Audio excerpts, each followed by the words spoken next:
Hi students, நாம் வந்துட்டு ஹிஸ்ட்ரியில் 7th chapter பார்த்துட்ருக்கோம். என்ன பார்க்குறோன்னா அர்பன் சேஞ்சஸ் டியூரிங் பிரிட்டிஷ் பீரியடில் வந்துட்டு unique features of urban cities during British. So British பீரியடில் இந்த அர்பன் சிட்டிஸோட யூனிக் ஃபியூச்சர்ஸ் என்னன்னு சொல்லிட்டு பார்த்துட்ருக்கோம். ஸோ லாஸ்ட் கிளாஸில் வந்துட்டு ஃபஸ்ட்டு 2 ஃபியூச்சர் பார்த்தோம், அதாவது டீஇண்டஸ்ட்ரியலைசேஷன் அண்ட் டீஅர்பனைசேஷன் பார்த்தோம். இன்றைக்கி தேர்டு ஃபியூச்சர் என்னென்னு பார்த்தீங்கன்னா the growth of new urban centres, எப்படி வந்துட்டு new urban centres city centres வந்துட்டு க்ரோ ஆக ஆரம்பிச்சதுன்னு சொல்லிட்டு இன்றைக்கி கிளாஸில் நம்ம பார்க்கலாம். ஸோ பேஜ் நம்பர் 68 இருக்குது. The growth of new urban centres. British developed new centres of trade like Calcutta, Madras and Bombay on the eastern and western coastal areas. So British வந்துட்டு என்ன டெவலப் பண்ணாங்கன்னா இந்த ட்ரேடுக்காக நிறைய நியூ சென்டர்ஸ், இந்த trade பண்ணுறதுக்காகவே நிறைய சென்டர்ஸை வந்துட்டு create பண்ணாங்க. எங்கெங்கன்னு பார்த்தீங்கன்னா Calcutta, மெட்ராஸ், பாம்பே, அதே மாதிரி ஈஸ்ட் அண்ட் வெஸ்டர்ன் சைட்லேயும் வந்துட்டு நிறைய சென்டர்ஸை வந்துட்டு அவங்க க்ரியேட் பண்ண ஆரம்பித்தாங்க. Madras 1639, Bombay 1661 and Calcutta 1690, cities which the British largely created and fortified. So இந்த மெட்ராஸ், பாம்பே அண்ட் கல்கட்டா இந்த 3 சிட்டிஸ்லேயும் தான் வந்துட்டு இந்த பிரிட்டிஷ் பீப்புள் வந்துட்டு நிறைய ட்ரேட் சென்டர்ஸை க்ரியேட் பண்ணி அவங்க ட்ரேட் பண்ணவும் ஆரம்பித்தாங்க. All those where earlier phishing and weaving villages. So அது வந்துட்டு இவங்க க்ரியேட் பண்ண அந்த நியூ சென்டர்ஸ், ட்ரேடுக்கான நியூ சென்டர்ஸ் எல்லாம் முதல்ல எப்படி இருந்துச்சுன்னு பார்த்தீங்கன்னா ஃபிஷ்ஷிங், மீன் பிடிக்கிறதுக்கும், வீவிங் அப்படின்னா வந்துட்டு இந்த துணி நெய்யறதுன்னு சொல்லுவாங்களா, அதுக்கான வில்லேஜஸாக தான் இருந்தது. இவங்க அதையெல்லாம் மாற்றி ட்ரேட் சென்டர்ஸாக இவங்க மாற்றிக்கிட்டாங்க.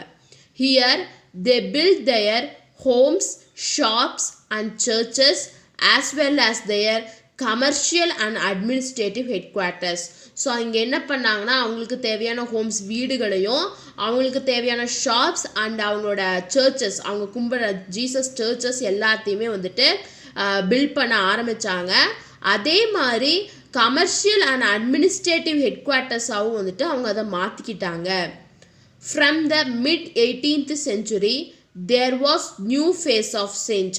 ஸோ வந்துட்டு 18th centuryயோட மிடில் வந்துட்டு ஒரு சேஞ்ச் வந்தது, நியூ ஃபேஸ் ஆஃப் சேஞ்ச். அதாவது வந்துட்டு ஒரு நம்மளோட இந்தியாவில் வந்துட்டு ஒரு நியூ சேஞ்ச் வந்தது. ஏன்னு பார்த்தீங்கன்னா அவங்க பேட்டில் ஆஃப் பிளாசேல வந்துட்டு வின் பண்ணதுக்கு அப்புறம் நம்ம இந்தியாவோட எல்லா கண்ட்ரோலும் அவங்கக்கிட்ட வர ஸ்டார்ட் ஆச்சு. அதான் சொல்கிறாங்க 18th centuryயோட மிடில் பீரியட் வந்துட்டு இந்தியாவுக்கு வந்துட்டு ஒரு நியூ சேஞ்சாக இருந்தது, ஒரு நியூ ஃபேஸாக இருந்தது. As the British gradually acquired political control after the Battle of Plassey in 1757 and the trade of English East India Company expanded.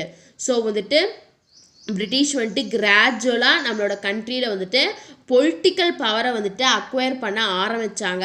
எப்போ அப்படின்னா இந்த பேட்டில் ஆஃப் பிளாசே 1757 நடந்த பேட்டில் ஆஃப் பிளாசேல வந்துட்டு அவங்க வின் பண்ணதுக்கப்புறம் நம்ம இந்தியாவில் வந்துட்டு பொலிட்டிக்கல் கண்ட்ரோல் அவங்க வந்துட்டு கிராஜுவலாக அக்வயர் பண்ண ஆரம்பித்தாங்க. அதே மாதிரி அவங்களோட இங்கிலீஷ் ஈஸ்ட் இந்தியா கம்பெனியும் அவங்க எக்ஸ்பேண்ட் பண்ண ஆரம்பித்தாங்க.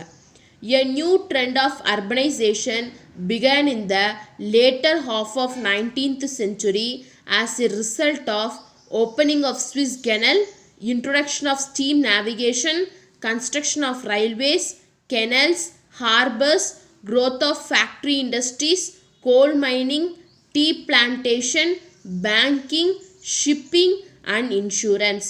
ஸோ வந்துட்டு இவங்க இதெல்லாம் English East India company expand பண்ணதுக்கு ஆரம்பித்தப்ப நம்ம இந்தியாவில் வந்துட்டு ஒரு நியூ ட்ரெண்ட், அர்பனைசேஷனில் ஒரு நியூ ட்ரெண்ட் வர ஸ்டார்ட் ஆச்சு.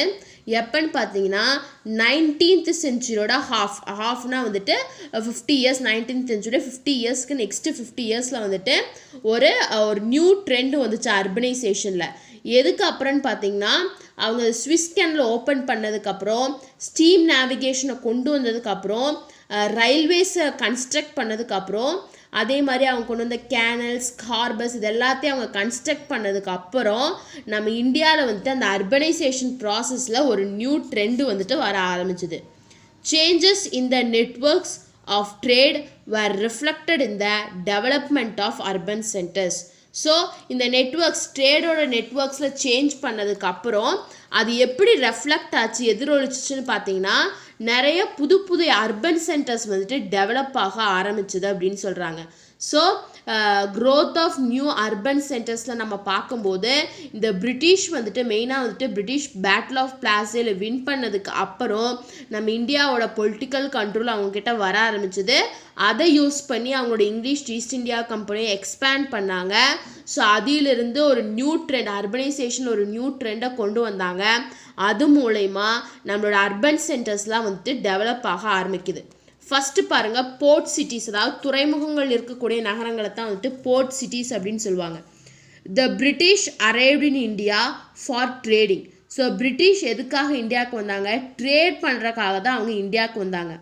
Madras, Calcutta and Bombay became the important ports. So அவங்களுக்கு வந்துட்டு மெட்ராஸ், கல்கட்டா அண்ட் பாம்பே இந்த மூணு தான் வந்துட்டு ரொம்ப ரொம்ப இம்பார்ட்டண்ட் துறைமுகம் போர்ட்டாக வந்துட்டு இருந்தது. They played important role in trade. So வந்துட்டு அவங்களோட இம்பார்ட்டன்ட் ரோல் எதில் இருந்துச்சுன்னு பார்த்தீங்கன்னா பிரிட்டிஷோடது ட்ரேடில் தான் இருந்தது. These cities became the prominent commercial areas with tall European styled buildings. So இந்த சிட்டிஸ் தான் வந்துட்டு இந்த கமர்ஷியல் அப்படின்னா வந்துட்டு இந்த வியாபாரத்துக்கு வந்துட்டு ரொம்ப ரொம்ப ப்ராமினண்ட்டான ஒரு ஏரியாவாக வந்துச்சு. ஸோ அவங்க என்ன அங்கே பில்ட் பண்ணாங்கன்னு பார்த்தீங்கன்னா யூரோப்பியன் ஸ்டைலில் வந்துட்டு பில்டிங்ஸ் எல்லாத்தையும் வந்துட்டு கட்ட ஆரம்பித்தாங்க. The English East India company built its factories and fortified them for the protection of their settlement. So English East India company என்ன பண்ணுறாங்க, அவங்களோட ஃபேக்ட்ரிஸை நம்ம இந்தியாவில் கொண்டு வராங்க. கொண்டு வந்துட்டு அவங்களுக்கு ப்ரொடெக்ஷன், அவங்க செட்டில்மெண்ட்ஸ் அவங்களோட கூட்ஸை எல்லாம் பாதுகாக்கிறதுக்கான ப்ரொடெக்ஷனையும் அவங்க கொண்டு வராங்க. Fort Saint George in Madras and Fort William in Calcutta were the best example. So அவங்க கட்டின இந்த போர்ட் சிட்டிக்கு பெஸ்ட் எக்ஸாம்பிள் என்னென்னு பார்த்தீங்கன்னா மெட்ராஸில் இருக்கக்கூடிய ஃபோர்ட் செயின்ட் ஜார்ஜும் கல்கட்டாவில் இருக்கக்கூடிய ஃபோர்ட் வில்லியமும் தான் வந்துட்டு இவங்க கட்டினதில் வந்துட்டு ரொம்ப ஒரு பெஸ்ட் எக்ஸாம்பிள்ஸ் அப்படின்னு சொல்கிறான். ஸோ ஃபஸ்ட்டு போர்ட் சிட்டிஸில் என்ன பார்க்குறோம், இந்த பிரிட்டிஷ் வந்துட்டு இந்தியாவுக்கு வந்துட்டு ட்ரேட் பர்பஸுக்காக தான் வந்தாங்க. ஸோ மெட்ராஸ், கால்கட்டா அண்ட் பாம்பே இந்த மூணும் தான் வந்துட்டு இந்த மூணு பிளேசஸும் தான் வந்துட்டு அவங்களுக்கு ஒரு இம்பார்ட்டன்ட் போர்ட் சென்டராக இருந்தது. ஸோ அவங்க இந்த சிட்டிஸ்லாம் வந்துட்டு யூரோப்பியன் ஸ்டைல் பில்டிங்ஸை வந்துட்டு பில்ட் பண்ண ஆரம்பித்தாங்க. So English East India company வந்துட்டு அவங்களோட ஃபேக்ட்ரிஸை வந்துட்டு நம்ம இந்தியாவில் வந்துட்டு பில்ட் பண்ணாங்க. அண்ட் அவங்களோட கூட்ஸ் அண்ட் செட்டில்மெண்ட்ஸ் எல்லாத்தையுமே வந்துட்டு ப்ரொடெக்ட் பண்ணிக்கிட்டாங்க. ஸோ இவங்களோட போர்ட் சிட்டிஸ்க்கு பெஸ்ட் எக்ஸாம்பிள் என்னென்னு பார்த்தீங்கன்னா மெட்ராஸில் இருக்கக்கூடிய ஃபோர்ட் செயின்ட் ஜார்ஜும் கால்கட்டாவில் இருக்கக்கூடிய ஃபோர்ட் வில்லியமும் தான் வந்துட்டு இவங்களோட போர்ட் சிட்டிஸ், அவங்க பில்ட் பண்ண போர்ட் சிட்டிஸ்க்கு வந்துட்டு பெஸ்ட் எக்ஸாம்பிள் அப்படின்னு சொல்கிறாங்க. நெக்ஸ்ட்டு பாருங்கள் கேன்டோன்மெண்ட்ஸ் டவுன்ஸ் அப்படின்னு பார்த்தீங்கன்னா கேன்டோன்மெண்ட் அப்படின்னா வந்துட்டு இராணுவ முகாம் அப்படின்னு சொல்லுவாங்க. ஸோ இவங்களோட இராணுவத்துக்காகவே சில டவுன்ஸ் எல்லாத்தையும் க்ரியேட் பண்ணாங்க. அதுதான் என்னென்னு பார்த்தீங்கன்னா கேன்டோன்மெண்ட் டவுன்ஸ் அப்படின்னு சொல்லுவாங்க. ஸோ கொஸ்டின் உங்களுக்கு கொலோனியல் அர்பன் டெவலப்மெண்ட் அப்படின்னு கேட்கும்போது 4 ஆஸ்பெக்டில் நீங்கள் எழுதணும். ஃபஸ்ட்டு போர்ட் சிட்டிஸில் எப்படி டெவலப் ஆச்சு, அவங்க கேன்டோன்மெண்ட்ஸ் எப்படி கொண்டு வந்தாங்க, ஹில் ஸ்டேஷன்ஸில் அவங்க என்னென்ன பண்ணாங்க, அதே மாதிரி ரயில்வே டவுன்ஸில் என்னென்ன நடந்துச்சுன்னு சொல்லிட்டு suppose describe colonial urban development அப்படின்னு ஒரு புக் பேக்கில் உங்களுக்கு கொஸ்டின் இருக்குது. அந்த கொஸ்டினுக்கு வந்துட்டு நீங்கள் இதை ஃபுல்லாக எழுதணும். க்ரோத் ஆஃப் நியூ அர்பன் சென்டர்ஸில் இங்கே ஸ்டார்ட் பண்ணி ரயில்வே டவுன்ஸ் இங்கே வரைக்கும் நீங்கள் ஃபுல்லாமே எழுதுகிற மாதிரி இருக்கும். அதுக்கு முன்னாடி சின்னதாக மேலே வந்து மைண்ட் மேப் போட்டுட்டிங்க அப்படின்னா ஈஸியாக இருக்கும். ஸோ ஃபஸ்ட்டு நம்ம போர்ட் சிட்டிஸ் பார்த்துட்டோம், இப்போ கேன்டோன்மெண்ட்ஸ் பார்க்குறோம். ஸோ கேன்டோன்மெண்ட்ஸ் இஸ் நத்திங் பட் இராணுவ முகாமுக்காகவே சில டவுன்ஸை வந்துட்டு அவங்க க்ரியேட் பண்ணாங்க. அதான் வந்துட்டு என்னென்னு பார்த்தீங்கன்னா கேன்டோன்மெண்ட் downs. The British occupied the Indian territory and political power by their military force. So British வந்துட்டு எப்படி நம்மளோட இந்தியாவையும் நம்மளோட பொலிட்டிக்கல் பவரையும் வந்துட்டு ஆக்குப்பை பண்ணாங்கன்னு பார்த்தீங்கன்னா அவங்களோட மிலிட்ரி ஃபோர்ஸ் மூலயமா தான் இந்த 2 விஷயங்களையுமே வந்துட்டு அவங்க ஆக்குப்பை பண்ணாங்க. So they needed strong military camps and established the cantonments. So அவங்களுக்கு என்ன தேவையாக இருந்தது, நல்ல ஒரு ஸ்ட்ராங்கான மிலிட்ரி கேம்பை வந்து நம்ம ரெடி பண்ணணும். ஸோ அதுக்காகத்தான் இந்த கேன்டோன்மெண்ட்ஸை வந்துட்டு அவங்க எஸ்டாப்ளிஷ் பண்ணாங்க. The cantonments were thus and entirely new kind of urban centers. So cantonments அப்படிங்கிறது வந்துட்டு ஒரு நியூ அர்பன் சென்டர்ஸ் இப்போ இருந்து அப்படி இருந்து அர்பன் சென்டர்ஸ்லேயே ஒரு new type of urban centre தான் என்னென்னு பார்த்தீங்கன்னா இந்த cantonments. Army people began to live in these places and gradually they were grown up a city. So வந்துட்டு அந்த ஆர்மி அதாவது வந்துட்டு மிலிட்ரியில் இருக்கக்கூடிய பீப்புள்ஸ் எல்லாருமே வந்துட்டு இந்த கேன்டோன்மெண்ட் டவுன்ஸில் தான் இருந்தாங்க. அவங்க கிராஜுவலாக அந்த கேன்டோன்மெண்ட் டவுன் எப்படி க்ரோ ஆக ஆரம்பிச்சதுன்னா ஒரு சிட்டி மாதிரியே க்ரோ ஆக ஆரம்பிச்சுது. ஸோ இதுக்கு எக்ஸாம்பிள் பார்த்தீங்கன்னா கான்பூர் அண்ட் லாகூரில் வந்துட்டு இந்த கேன்டோன்மெண்ட்ஸ் டவுன்ஸ் இருந்துன்னு சொல்கிறாங்க. ஸோ செகண்ட் ஆஸ்பெக்ட் என்ன பார்க்குறோன்னா கேன்டோன்மெண்ட் டவுன் பார்க்குறோம். ஸோ இந்த பிரிட்டிஷ் வந்துட்டு நம்ம இந்தியன் டெரிட்டரியையும் நம்மளோட பொலிட்டிக்கல் பவரையும் அவங்களோட மிலிட்ரி ஃபோர்ஸோட இன்ஃப்ளூயன்ஸ்னால தான் ஆக்குப்பை பண்ணாங்க. ஸோ அவங்களுக்கு அந்த மிலிட்ரியை மெயின்டைன் பண்ணுறதுக்கு சில பிளேசஸ் வந்துட்டு தேவைப்பட்டுச்சு. ஸோ அதனால தான் வந்துட்டு கேன்டோன்மெண்ட் டவுன்ஸை வந்துட்டு க்ரியேட் பண்ணாங்க. ஸோ அந்த டவுனில் யார் இருப்பாங்கன்னு பார்த்தீங்கன்னா இந்த மிலிட்ரியில் இந்த ஆர்மியில் இருக்கக்கூடிய பீப்புள்ஸ்லாம் அங்கே இருந்தாங்க. ஸ்டார்டிங்கில் இது ஒரு சின்ன டவுன் மாதிரி இருந்துட்டு கிராஜுவலாக அது என்னவா க்ரோ ஆச்சுன்னா ஒரு சிட்டி மாதிரி க்ரோ ஆக ஆரம்பிச்சுது அப்படின்னு சொல்கிறாங்க. Next one is hill stations. Hill stations were distinctive features of colonial urban development. So colonial urban development ஓட ஒரு distinctive feature என்னன்னு பார்த்தீங்கன்னா இந்த hill stations தான். Although hill stations were not known period to their founding by the British in India, there were few and had a small population and were often visited for specific purpose. இருந்தாலும் hill stations அப்படிங்கிற வந்துட்டு ஒரு not well known place கிடையாது. ஆனால் இந்தியாவில் British பீரியடில் hill ஸ்டேஷன்ஸில் நிறையா forts எல்லாத்தையும் கட்டியிருக்காங்க. அவங்க பெர்மனண்ட்டாக அங்கே இல்லை, சில ஸ்பெசிஃபிக் பர்பஸுக்காக மட்டும் அவங்க வந்துட்டு அங்கே விசிட் பண்ணாங்க. For example Srinagar was a Mughal recreational centre. Kedarnath and Badrinath were Hindu religious centres. So Kedarnath, Badrinath, Srinagar இது எல்லாமே வந்துட்டு ஹில் ஸ்டேஷன்ஸ் தான். ஸோ ஸ்ரீநகர் அப்படிங்கிற வந்துட்டு முஸ்லீமோட ரிலீஜியஸ் சென்டர். அதே மாதிரி வந்துட்டு கேதார்நாத் அண்ட் பத்ரிநாத் அப்படிங்கிற வந்துட்டு நம்மளோட ஹிந்துவோட religious centres. The British coming from a cool temperate climate found the Indian summer season inhospitable. So British வந்துட்டு எங்கேருந்து வந்தாங்க? Britain, England. அங்கே எப்படி கிளைமேட் இருக்குன்னா ரொம்ப கூலான கிளைமேட் தான் இருக்கும். ஸோ அதனால இந்தியாவில் இருக்கக்கூடிய சம்மர் சீசனை வந்துட்டு அவங்களால தாங்கிக்க முடியல. So the cool climate of Indian hills was seen as productive and advantage. So அதனால நம்மளோட இந்தியன் ஹில்ஸில் நம்ம இந்தியாவில் இருக்கக்கூடிய ஹில் ஸ்டேஷன்ஸில் இருக்கக்கூடிய கிளைமேட் வந்துட்டு ரொம்ப கூலாகவும் இருந்தது, அதே சமயம் அவங்களுக்கு ப்ரொடக்டிவாகவும் அட்வான்டேஜாகவும் இருந்தது. It protected the Europeans from the hot weather and epidemics. So வந்துட்டு இந்த ஹில் ஸ்டேஷன்ஸ் நம்ம இந்தியாவில் இருக்கக்கூடிய ஹில் ஸ்டேஷன்ஸ் வந்துட்டு இந்த யூரோப்பியன்ஸ் வந்துட்டு ஹாட் வெதர்லேருந்தும் எபிடமிக்ஸ்லேருந்தும் ப்ரொடெக்ட் பண்ணுச்சு. So they built up the alternative capitals in the cool areas like Darjeeling was the alternative capital of Calcutta and Dehradun was the alternative capital of Delhi. So அதனால வந்துட்டு சில ஏரியாஸுக்கு வந்துட்டு alternative கேபிட்டலை வந்துட்டு கொண்டு வர ஆரம்பித்தாங்க. அதாவது வந்துட்டு கேல்கட்டாவோட ஆல்டர்னேட்டிவ் கேபிட்டல் தான் வந்துட்டு டார்ஜிலிங். ஸோ டார்ஜிலிங் ஆகட்டும் தெஹ்ராதூன் ஆகட்டும் ரெண்டு இடத்துலையுமே வந்துட்டு ஒரு ஹில் ஸ்டேஷன் தான். அங்கே கிளைமேட் வந்துட்டு கொஞ்சம் கூலாக தான் இருக்கும். ஸோ அதனால டெல்லியோட ஆல்டர்னேட்டிவ் கேபிட்டலாக தேஹ்ராதூனையும் கேல்கட்டாவோட ஆல்டர்னேட்டிவ் கேபிட்டலாக டார்ஜிலிங்கையும் அங்கே மாற்றினாங்க. Hill stations became strategic places for building troops, guarding frontiers and launching campaigns. Hill stations were developed both in North and South India. So hill station அப்படிங்கிற ஒரு ஸ்ட்ராட்டஜிக் பிளேஸாக இருந்தாலும் ஆனால் நார்த் அண்ட் சவுத் ரெண்டு north India south India ரெண்டு இது டைரக்ஷன்ஸ்லேயுமே வந்துட்டு இந்த hill stations வந்துட்டு டெவலப் பண்ணாங்க. எக்ஸாம்பிள் சிம்லா, நானிடால், டார்ஜிலிங், ஒட்டகாமண்ட், கொடைக்கானல்.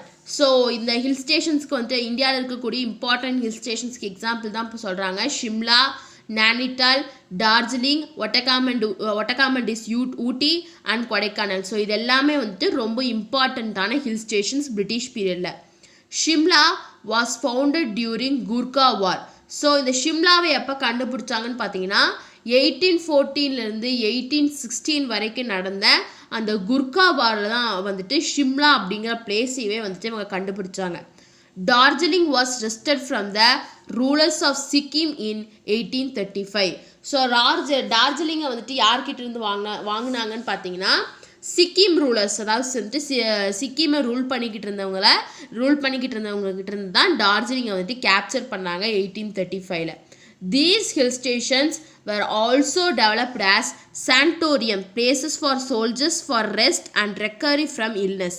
ஸோ இந்த பிளேசஸை என்னவா மாற்றுறாங்க, என்னவா டெவலப் பண்ணாங்கன்னு பார்த்தீங்கன்னா செனட்டோரியம்ஸ், அதாவது வந்துட்டு அவங்களோட ஆர்மியில் இருக்கக்கூடிய சோல்ஜர்ஸ் ரெஸ்ட் எடுக்கிறதுக்கும், ஏதாச்சும் அவங்களுக்கு இல்னஸ் வந்துருச்சு, ஏதாச்சும் ஒரு ஃபீவர் வந்துருச்சு அப்படின்னா அவங்கள அதுலேருந்து ரெக்கவர் பண்ணுறதுக்கும் வந்துட்டு அந்த பிளேசஸ், அந்த ஹில் ஸ்டேஷன்ஸை வந்துட்டு அவங்க யூஸ் பண்ணாங்க. The introduction of railways made hill station more accessible.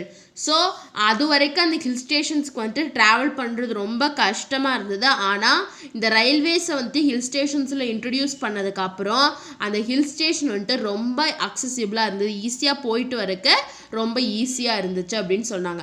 So இதான் வந்துட்டு hill station. So third aspect colonial urban டெவலப்மெண்ட்டில் தேர்ட் ஆஸ்பெக்ட் என்னன்னு பார்த்தீங்கன்னா hill station. So last one என்னன்னு பாருங்கள், railway towns. Railway towns were also a type of urban settlements and were established in 1853 after the introduction of railways by the British.